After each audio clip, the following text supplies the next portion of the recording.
Daniel Ocampo en la presentación nos explicaba, o les explicaba a los compañeros del SUPE sobre la importancia de esta herramienta. Y nosotros desde FEMPIRRA TV le vamos a explicar a todos los gremios que integran la federación la importancia del SUPE dentro de nuestra estructura y de lo que es la estructura de los trabajadores del puerto. Por eso, de arranque, lo ideal sería, para que Daniel conteste, preguntarle, ¿por qué, Daniel, no podemos iniciar esta entrevista hablando del SUPE desde su interior hacia todo lo que se debe saber de este gremio? El SUPE Flota es una organización señera en lo que hace a la representación de los trabajadores de marinería, Mastranza y algunas más, de la flota petrolera del Estado que supo ser en su momento hasta el año 1991, donde comienza la época de las privatizaciones. Esta organización sindical tiene más de 60 años de vida, forma parte de la Federación SUPE, que nuclea toda la actividad petrolera en el país, pero que a partir de los años 90 vio complicada su ámbito de representación, dado que las privatizaciones conllevaban una prácticamente desaparición del sector, como ocurrió en el resto de la marina mercante.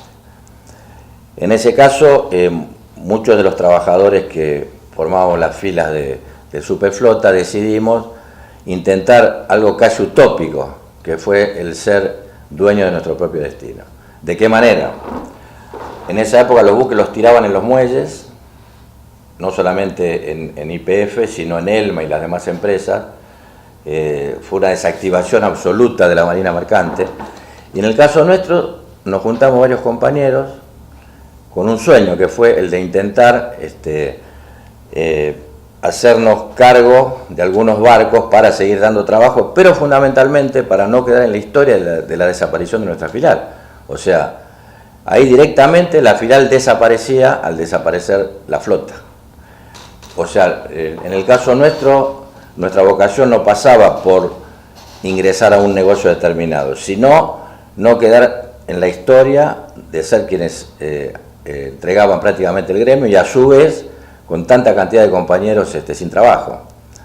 Y bueno, esas pequeñas charlas que tuvimos en afiebradas noches entre compañeros para ver qué pasaba con lo nuestro, porque lo único que teníamos hasta ahí era nuestra indemnización, o sea, la historia de nuestra vida de marina mercante la habían puesto en el bolsillo. Y ahí es donde surgió la idea, ¿por qué no poner nuestras indemnizaciones, un conjunto de compañeros, para ver la posibilidad de hacernos algún buque, formar algo que todavía no estaba muy claro, cooperativa, sociedad anónima y demás, e intentar ingresar al negocio naviero en este caso, pero fundamentalmente con la representación de todos los compañeros. Esto mientras el gobierno de Menem, o con Menem presidente, estaba en plena actividad, era una valla que tenían que saltar, que no era fácil. Sí, sí, por supuesto, por supuesto.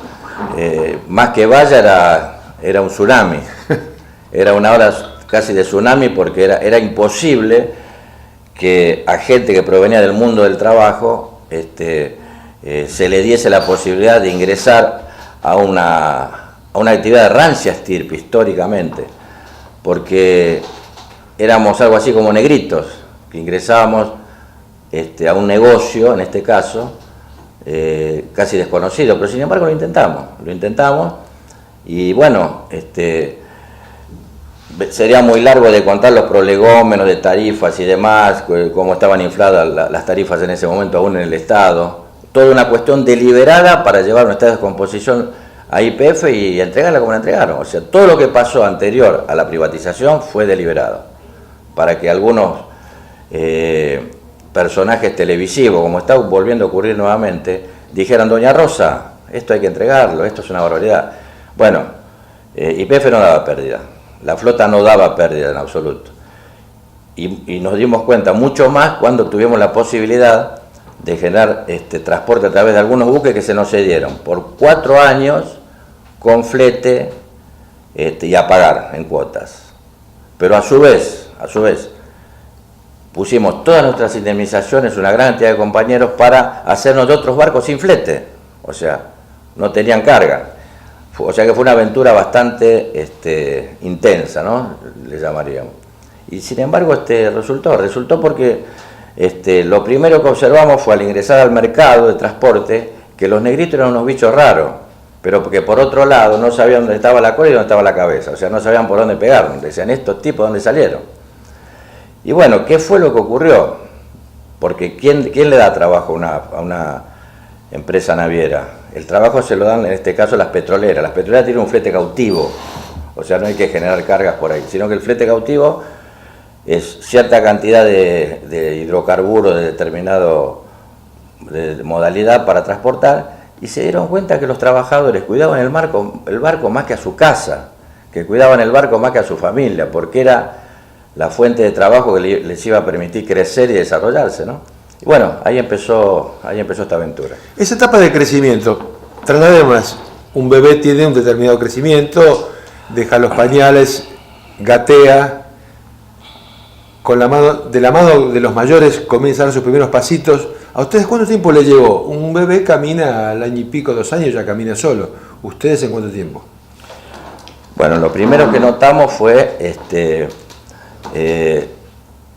la condición humana es muy particular, ¿verdad? O sea, somos todos compañeros, formamos parte de una comisión directiva, pero en realidad lo que estábamos hasta ese momento representando era de la defensa de los derechos laborales, salariales, de un conjunto importante en ese momento de compañeros, y donde lo único que administrábamos era una cuota sindical y tratábamos de generar un desarrollo como ocurre en casi todos los gremios, ¿no? Del compañero que está trabajando.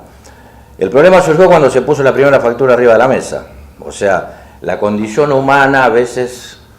Poderoso caballero es don dinero. Exacto. Cuando aparece la plata, casi siempre surgen los problemas. Ustedes como trabajadores unidos, como conjunto, ¿cómo saltaron esa problemática? ¿Cómo sortearon ese obstáculo? Perfecto. Bueno, eso creo que fue la idea brillante, no de mentes brillantes, sino de un conjunto de trabajadores que intentábamos que esta aventura llegara a buen puerto. O sea, la idea brillante fue no repartir dividendos.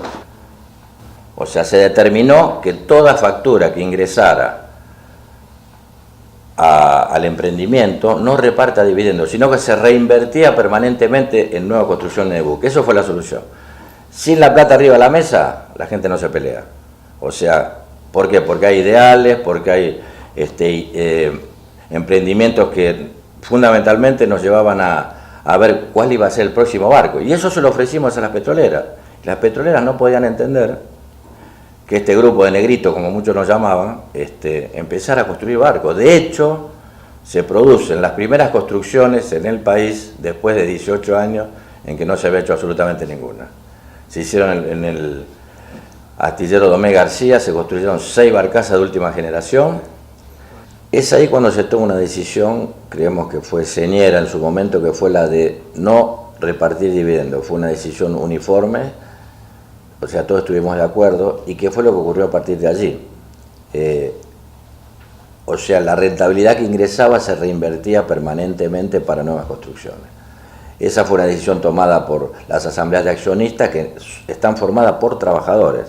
Lo aceptaron de vuelta adelante y no solamente eso, se le empezó a dar trabajo a muchísimos compañeros más. Cuando fue la privatización de YPF, que tantos compañeros quedaron en la calle, nosotros les dijimos en un congreso de delegados, no se van a caer al agua, los vamos a dejar en una isla y algún día los vamos a pasar a buscar. Ese fue el sueño que hoy se está cumpliendo, porque en función del crecimiento que tuvo este emprendimiento, estamos recuperando no solamente a aquellos compañeros que se quedaron sin trabajo, sino a sus hijos y en algunos casos a sus nietos.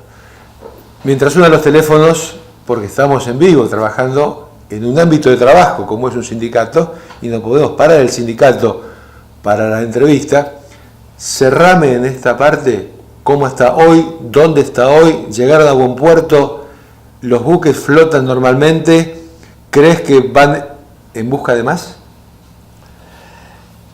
En realidad, para quien ha navegado, estuvo arriba de un barco, el dejar el muelle implica la aventura del mar, se le llama.